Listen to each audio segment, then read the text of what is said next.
ఆలింగనమన్నయ్యా ఆలింగనం. మిత్రమా మహిళావన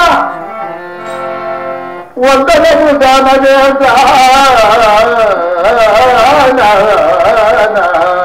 అగ్రజ దశకందరా వందనము తులితమై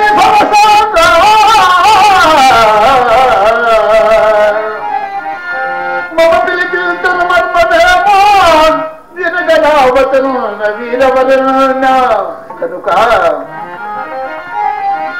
ఘనపరాత్ర గుణసాగ రామదేంద్ర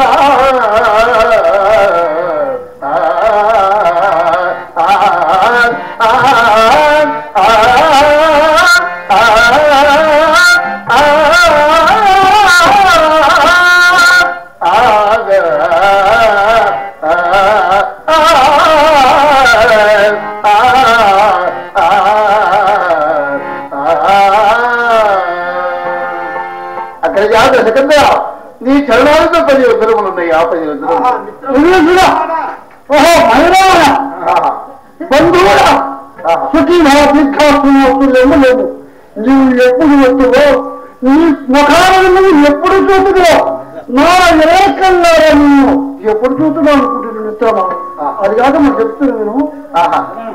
అగ్రజ నీవెప్పుడు వస్తున్నావో నీ సుందర వదనాన్ని ఎప్పుడు చూస్తానని నేను కూడా ఎదురు చూస్తున్నా అన్నయ్యా.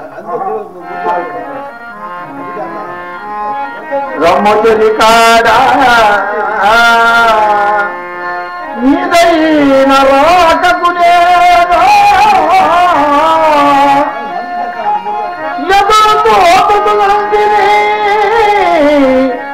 నీ ఎల్లవారు మిత్రమా కుశలమే కదా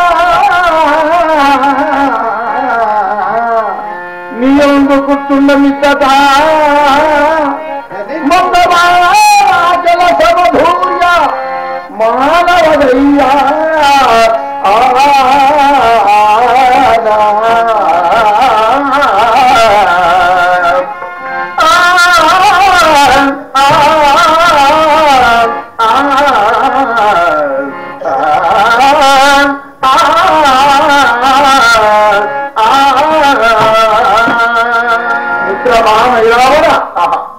ఎప్పుడు వస్తువులని నేను ఎదురుస్తున్నాను కనుక ఆ వజ్ర వైఢూర్యమనికి మా వజ్రి సింహాసనము నీ ఎనుగుటేసిన కూర్చున్నాము చాలా సంతోషమన్నయ్య. ఈ పరిమైన కంఠముతో చేసిన తాంబూలము నా స్వీకరించము. భాగ్యమైన నీ మెళ్ళో వేసుకున్నాము. సంతోషమైన ఎక్కువ మర్యాదలు నాకు సకల సంతోషమవుతుంది. కానీ నీదో పాతాళ రాజ్యమంతా సుభిక్షంగా ఉంది కదా అగ్రజ. నా పాటల రాజ్యము నా భార్య బిడ్డలు కుమారులు మంత్రులు స్నేహితులు ఎల్లరూ క్షేమంగా కానీ నీ లెక్కారాజ్యం 1 లక్ష మంది కొడుకులు 3 లక్షల మరువులు 4 లక్షల ఉద్యోగులు 10 లక్షల ప్రధానులు 6 లక్షల నేత్రస్తులంతా క్షేమమున్నారేమన్నయ్యా. మహిళావణ ఎవరెవరు క్షేమం అనికే గుర్తు నీ చెప్పనిలా క్షేమంగానే ఉన్నారు. ఏమిటగ్రజ నేను క్షేమ సమాచారం అడుగుతున్నదా ఖిన్నుడై కన్నీళ్ళెంత జలవాసులుగా కన్నీరు కారుస్తూ మాట్లాడుతున్నా. అందులోకి నేను ఒక మాటతో నా కనీసం కార్యపాని లేకుండా కన్నీరు పెడతాను.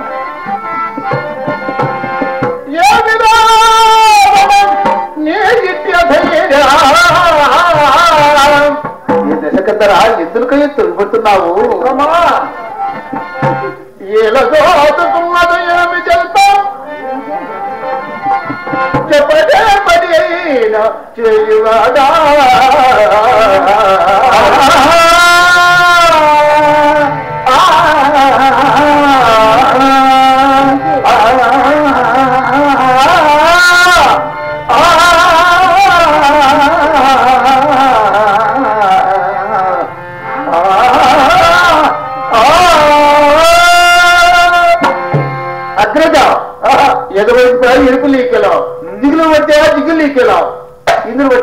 చేస్తున్నా లేక ఈ భూమి ఆకాశ సల్లకిందులుగా ప్రేమిస్తున్నా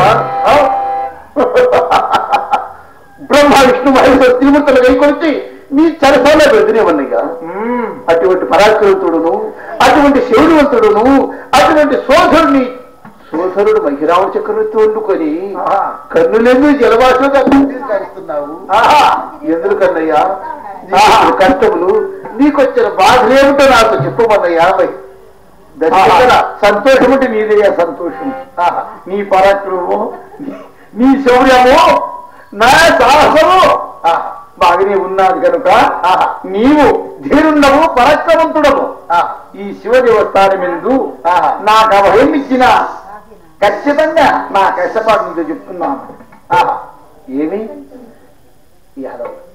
ఈశ్వర దేవస్థానం హస్తప్రభా నీవు ఉంటున్నావా అన్నయ్య బ్రహ్మ విష్ణు మహేశ్వర త్రిమూర్తులు మరి ధారకు వచ్చిన కానీ వారి నేను జయించి నీ కష్టమే అందిమ్మో సత్యం ఇప్పుడు నాకు ధైర్యం వచ్చినది కానీ ఒక్క తూరి ఇచ్చిన హస్తప్రవాణ్ణి నమ్మగాలను నీవు రెండో తూరి ఇచ్చినా నీ నిజమని ఒక్కాడించగలను రెండో తూరికి ఇమ్మంటున్నావన్నయ్యా అన్నయ్య ఈ భూదేవతాదేవి సాక్షిగా అసలు దిక్పాలకుల సాక్షిగా నా కులదేవత కాళికాదేవి పాదముల సాక్షిగా ఈ ఈశ్వరుడు పాదముల సాక్షిగా నీకు ఇచ్చిన ప్రమాణం తప్పులు కనబడికి నా ప్రాణములు వైరి కాక తప్పను సత్యంగా ఇచ్చా మిత్రమా ఇకను అనుమానంగానే ఉన్నది నాకు ఏమిటన్నయ్యా ఈ శివుని పాదాల విందుని తాంబూలం బట్టి నీ కులదేవైన కాళికాదేవి కన్నులయానా నేనిచ్చిన హస్త ప్రమాణము మనస్ఫూర్తిగా ఆ ప్రాణహానిగా నేను తప్పను ముమ్మాని 3 సార్లు నీ శిరపై పెట్టుకుని ప్రమాణం చేయము ఆ తాంబూడి విట్టివన్నయ్యా ఇదిగో అగ్రజ ఈ తాంబూల దేవత సాక్షిగా నా కులదేవత కాళికాదేవి పాదముల సాక్షిగా ఈ ఈశ్వరు పాదముల సాక్షిగా నీకిచ్చిన ప్రభావం తప్పను కడపటికి నా ప్రాణములు మోని కాక నీకు ఇచ్చిన మాట తప్పువాడు కాదన్న ఈ రావణ చక్రవర్తి మైరావణ ఇప్పుడు నా కష్ట సుఖములు నీ ఆలోచిస్తున్నా విను అదే దాకా పోయారు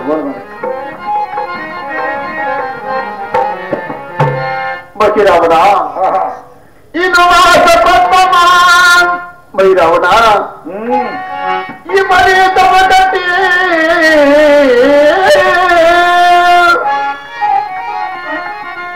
మునుగడ్డ కరన్నమును పరచవటి ఎరాజనలో ఎరాజనందనలో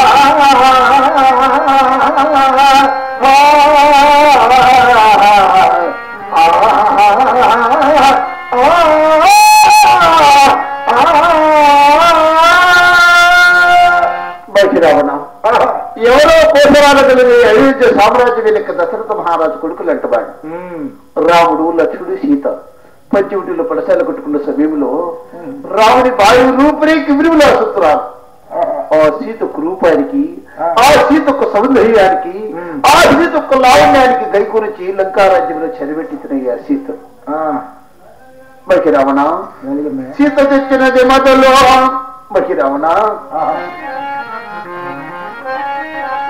అతిగా హనుమంతుడిని కోతి వచ్చి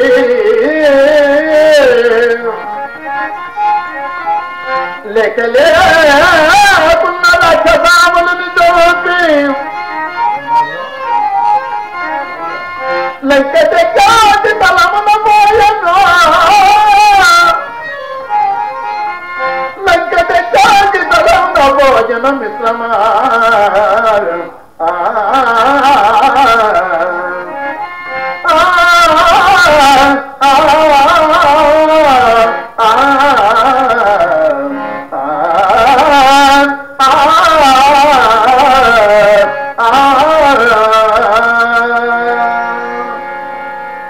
సీతల గై గురించి ఇప్పుడు లంకారాజ్యంలో చెలబెడితేను తొలి ఆంజనేయుడి మర్కటుడు వచ్చి సప్తమే సముద్రం దాటి లెక్కడి బింకబడించి లక్ష్మణ్ తలవుల్లో సంహరించి లంకాను పరిశోధించి సీతతో మాట్లాడిపోయేవాడు ఊరికి ఇవ్వకుండా నా లంకా రాజ్యమంతయు దగ్ధం చేసిపోయింది మిత్రమా, దగ్ధం చేసిపోయింది.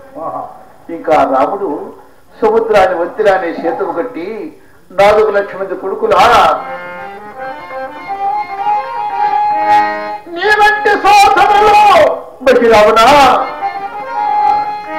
దొరకనయుందెనిత్తు నీ వంటి కొడుకు, నీ వంటి తమ్ములు పొరి కుంభ కన్నుండు పొరిలోనబడిని మిత్రమా, పొరి కుంభ కన్నుండు పొరిలోనబడిని మిత్రమా.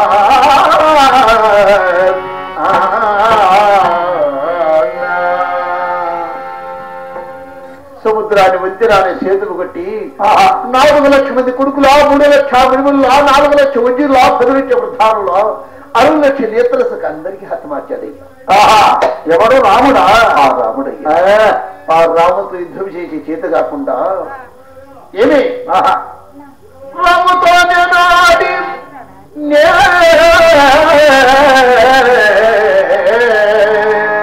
బహిరాముడా రాముతో నేనాడిన భూమిని నచ్చి విటు దాటుకుంటున్న వ్యక్తి ప్రాణములను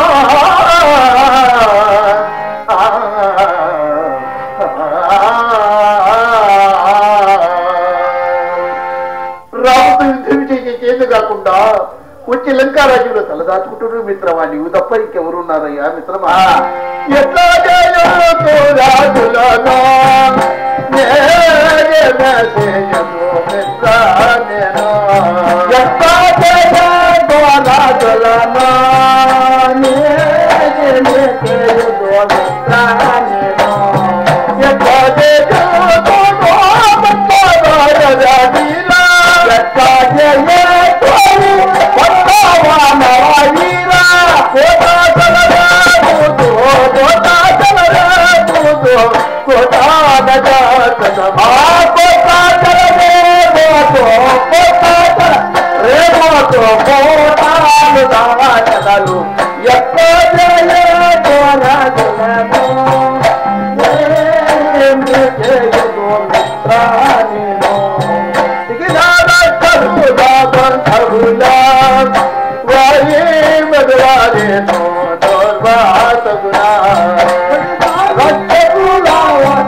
మానవులకై నగడుగు చేయుమా యో విద్వా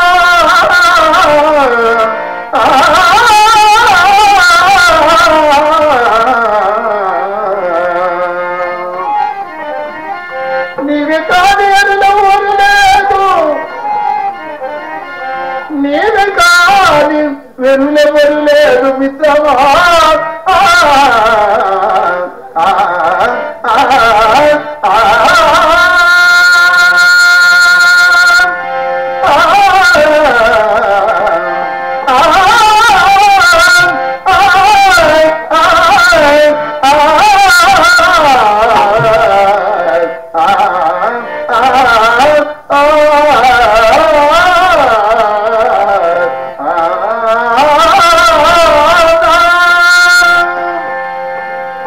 మనకి రావడం సమస్త బాంధవ పరమ బాంధవుని పెద్దలు చెప్పదు. కావున నా మీద దైవించి నలుగురు సూర్యక్షగంధర విపురుషాలకి ఆ మానవుడిని రామలక్ష్మణులు సంహరించి మన రాక్షస విషయాన్ని వదిలేవయ్యా మహిరావణ. అగ్రజ, మంచి కార్యమే నీవు కావించావు కనుక నేను చెప్పుతున్నాను, ఆలోచించము. అది దాకని పోయా ఇది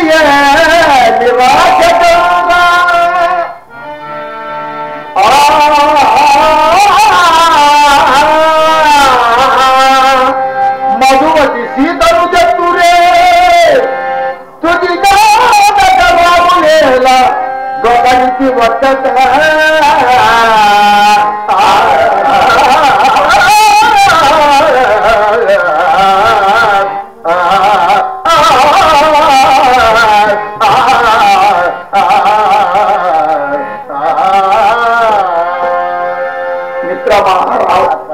రావణ, నీవు ఎలుపు ముందు నేను ఆలోచింపకుండా నీకు తథా నష్ట ప్రమాణమికి నన్ను అనవలను. నేను విచారించి చూడగా విట్టి దాయను. కావున రాముడు శ్రీరామచంద్రుడు సామాన్య మానవుడు నీ మనమ్మును కోరినావా? అతడు వేదాంతి వేద్యుడు, ఆది నారాయణుడు అవతార పురుషుండై మన రాజ్యవంశం హంతము చేయాలని ఆ శ్రీహరే రామవతారం దాల్చిన వాడు. కావున ఈ ప్రపంచములో 82 కోట్లు జీవరాశుల గల ఆధారకర్తవడు శ్రీహరి రాముల వారు. అతని లీల లేని గెడ్డిపోటు కూడా కదిలే వీలు లేదన్నా. ప్రపంచానికి ఎండ కాచే భూమండలానికి అతడు భగవంతుడే జన్మించినాడు. మనం ఎంతటి వాళ్ళం. సీతను గైకులు పోయి ఆ రామును కొప్పగించి ఈ లంకాపురం ఏరుదివే గాని ఇది భవ్యము కాదు, ఇది ధర్మము కాదన్నా అగ్రజన. సావిత్రి వాచరత్నం పరాక్రమవంతుడు, శౌర్యవంతుడు, సాహస్పౌడుని నేను ఎంత భ్రమపడితే. కానీ నీ పరాక్రమ చాతులు నేటితో బాగా తెలిసిపోయిన మహిరావణ. నీవు ప్రమాణం ఇచ్చావు, నువ్వు పాతాళంలో హాయిగా ఉండిపో. నేను పోయి రాముని కానీ లక్ష్మణి కానీ చంపి పగ చల్లార్చుకుంటున్నాను మహిరావణ. ప్రమాణం ఇచ్చి తప్పటి కంటే ప్రాణి విడిచి చూస్తామన్నారు పెద్దలు. మాటియే శాశ్వత మహిరావణ. మాట ఇచ్చిన తరువాత ప్రాణపోయిన ఇంకేమున్నదయ్యా? అగ్రజ, నీవు ధైర్యంగా ఉన్నావని అన్నానే కనుక ఇచ్చిండే మాట నేను తప్పేవాడు కాదు. ఇదేదెత్తి పోతున్నాను. మరి ఆ కారికారి వరప్రసాదమున విన్నజాల, మహేంద్రజాల, నేత్రబంధన, జలస్తంభన, అగ్నిస్తంభన, వాయుస్తంభన 66 విద్యలు నేర్చిన మగధీరుడు ఈ మైరావణ చక్రవర్తి. ఏమి అనుకుని ప్రతి యుద్ధం చేస్తున్నావు? అవును. అట్లా అనుకుని పడిన వేళలో మీ తాతనేపుడు ఇంద్రియాల, మహేంద్రియాల, అస్త్రంగన, ప్రస్తరంగన, వయస్తంభులు, జలస్తంభునేటువంటి మాయిని చేత మచ్చు తల్లి మర్చిపోగొట్టి చక్కెరరాలు చిక్కుబరిచి తెచ్చి కాలి చేత బలిగాలుస్తున్నావా? రేపు వాళ్ళను బలి చేస్తున్నాను కనుక ఇక నీవు ఈ దుఃఖ విడనాడి జయప్రదంగా లంకాపురం ఉండవు. ఇదే పోతున్నాను నేను మహిరావణ. ఏమి ఇదే రాత్రికి పోయి రాముడికి లక్ష్మణుడు కైకొనిచ్చి తన కులదేవి కాలి చేత బలిగా వస్తున్నా. నేను లంకాలక్ష్మితో దండ రేపిస్తున్నా. మిత్రమా రావణ, నీవు నేను మాట్లాడుకో రహస్యము నీ అన్య నాయన్య దాటవలను గాని ఇది రద్దు చేసిన గుర్తుగా పోయి రాము చెప్పే వార్త ఉంటుంది కాబట్టి నీవు నేను మాట్లాడే మాటలు ఎవరికి చెప్పరాదన్నా. ఇది మోసము మహిరావణ. ప్రమాణం ఇచ్చిపోయి పాతాళ రాజ్యంలో హాయిగా ఉంటావు. అగ్రజ ఏమంటివి? కష్టకడక నా ప్రాణం పోయి నా ప్రాణహాని గాని నీ పోకుండానో ఇదిగో నా కడం జరుగుతుంది ఖడ్గదేవత. ఈ ఖడ్గదేవత మాత్రం వాళ్ళు కుర్తికులు నిత్యింపమానది జయపురం రాబోతున్నాను. ఏమి అనుకూలం పడితే యుద్ధం చేస్తున్నా. అట్లా అనుకూలం పడిన వేడని మీ తాత నిర్మడి ఇంద్రియాల, మహేంద్రియాల, అస్త్రాంగనం, వయస్తంభుని, జలస్తంభున ఇటువంటి మాయ చేత మత్స్యದಲ್ಲಿ మర్చిపోగొట్టి చక్కెర చిక్కుపరి తెచ్చి కాలి చేత బలిగేస్తున్నా. బలిగేస్తాయి సిద్ధము. రావికి లక్ష్మణుడు అక్కడ చంపు. సీతకు నేను లగ్నం చేసుకుంటున్నాను. బా మహిరావణ, ఏమన్నా లగ్నం చేసుకుంటావు ఇంకా నీవు? అవునయ్యా, మగవాడే రావడం చేసుకుంటున్నాను. లగ్నం చేసుకుని ఈ పాతాళ రాజ్యము, ఈ లంకా రాజ్యం నీవే వేరుకోవయ్యా. ఆ సీత ఒక్కటుంటే నాకంతే. అగ్రజ, నీవు ఆత్రపడుతున్నావు. జయోపజయము ఎవరు శోధినమన్నారు పెద్దలు. రాముణ్ణి చంపితేగా నీకు లంకపుట, నాకు లంకపుట, నీకు సీతపుట. కానీ ఇదేంటి పోతున్నాను, ఇట్టి మాటలు వదిలి ఇక లంకాపురం త్రోవబుట్టుము. సరే, నేను ఇంకా కచేరికి వేళకి వెళ్ళి వస్తున్నామా కిరామణ? వెళ్ళినమ్ము. జాయ్ సదాశివ. మూర్ఖుడా, జాయ్ సదాశివ. కటక మడక ఏమిరా, ఏమి మా పని కావాలా నాతో? నేను వచ్చేటప్పుడు అందరూ క్షేమంగానే ఉన్నారప్ప. నోరు మీము అయ్యా, క్షేమంగా ఉన్నారని నాకు ఇంత మోసము కావింది. నన్ను చేయమంటే అయ్యా రాదట్టు చెప్పమన్నాడు, చెప్పాను. నోరు మీ నీ పోతున్నాను. కొంచెం అవురా, నేడు కదా వ్యక్తి విధాంత వినగంటిని, ఈనాడు శత్రువు అని 2 అక్షరాలు వినగంటిని. రాముడంటే సామాన్య మానవురా. జై కాళికాంబ, రాముడు చంపదా జైమ్మకూడదు కాక అని రావణ బ్రహ్మ మహిరావణ బ్రహ్మ ఈశ్వరి దేవస్థల హస్త ప్రమాణం గావించుకొని వారి వారి పట్టణంలో పోయినట్టు వారైంది. అతి సమాచారం ఎవరుంటున్నారు? విభీషణ రాజు భార్య శర్మాదేవి ఉంటున్నదట. ఈ కిటికీలోని గిట్టు ఉండి తాపడుతూ కన్నీరు రాడుతూ రాణివాడి నుంచి రాజు ఇంటికి వచ్చే కథ విభీషణ రాజు భార్య శర్మాదేవి వచ్చే కథ ప్రమాడే.